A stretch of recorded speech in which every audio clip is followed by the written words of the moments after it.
घरात भाजीला अजिबात काही नाही आहे आणि आता काय करावं सुचत नाही आहे, तर तुम्ही ही चटणी नक्की बनवू शकता. खायला इतकी चविष्ट लागणारी आहे की तुम्ही एकदा बनवाल ना तर तुम्ही नेहमी नेहमी हेच खाल.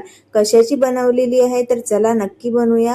कोणत्या मिरच्या आपण इथे वापरलेल्या आहे ते पण तुम्ही नक्की बघा. एक सिक्रेट इन्ग्रेडियंट यामध्ये मी टाकलेला आहे, तर त्यामुळे व्हिडिओ तुम्ही पूर्ण बघा.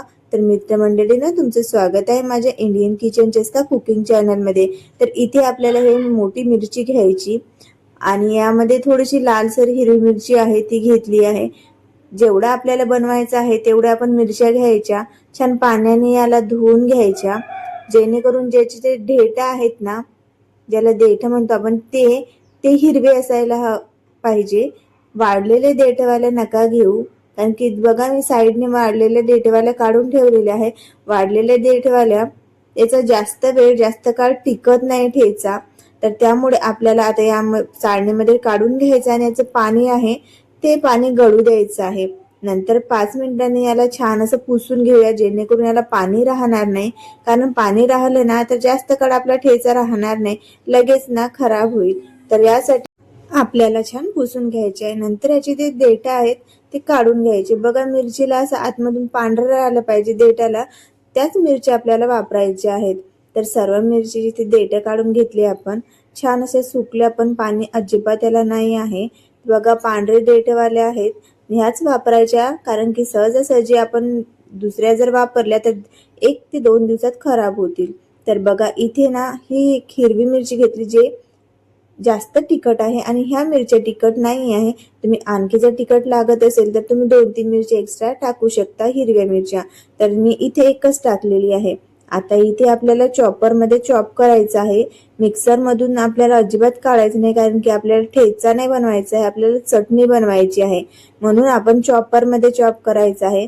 थोडं अर्ध चॉप झालं ना तर यामध्ये आपण अर्धा कांदा टाकू. हा ऑप्शनल आहे, तुम्ही कमी जास्त करू शकता अथवा तुम्ही टाकू पण शकता, नाही तर मग स्किप सुद्धा करू शकता. मी इथे अर्धा कांदा टाकलेला आहे आणि याला परत चॉप करून घ्यायचं आहे. तर चॉप आपल्याला बघा एकदम नाही जाडसर आणि नाही बारीक, मीडियम साईजचं आपल्याला चॉप करायचं. कढाईमध्ये तेल टाकायचं. 2 चम्मच मोठे चम्मच मी इथे तेल टाकलाय, कारण की तळायला मिरची तळायला आपल्याला जरा जास्तच लागतं. आता तेल छान गरम झालं ना तर त्यामध्ये मी टाकलंय जिरं अर्धा चम्मच. खूप सारं जिरं पाहिजे यामध्ये, त्यामुळे चविष्ट खूप छान बनते ही चटणी.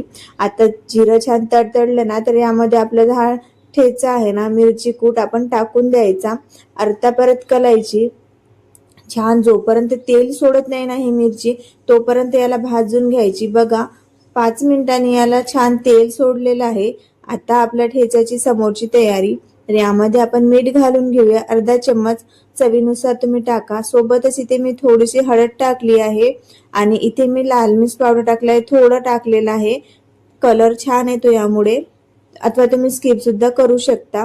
आता बघा छान असा कलर दिसत आहे आणि तेल पण छान सुटत आहे. आता यामध्ये मेन इन्ग्रेडियंट आपण एक सिक्रेट टाकूया, तर ते आहे आपली दही. कमी आंबटवाली दही 2 चम्मच टाकायची आहे.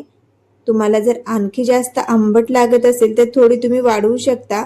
हा ठेचा ना आंबट तिखट खूप छान लागतो, चविष्ट लागतो. भाजी नसली तरीही सुद्धा आपण या ठेच्यासोबत आपण भाकरी खाऊ शकतो, इतका छान असा लागतो ना. वरून कोथिंबीर टाकायचा आणि गरमागरम, आणि 2 ते 3 दिवस अथवा 8 दिवस आपण याला साठवून ठेवू शकतो. खूप जास्त चविष्ट लागणार आहे.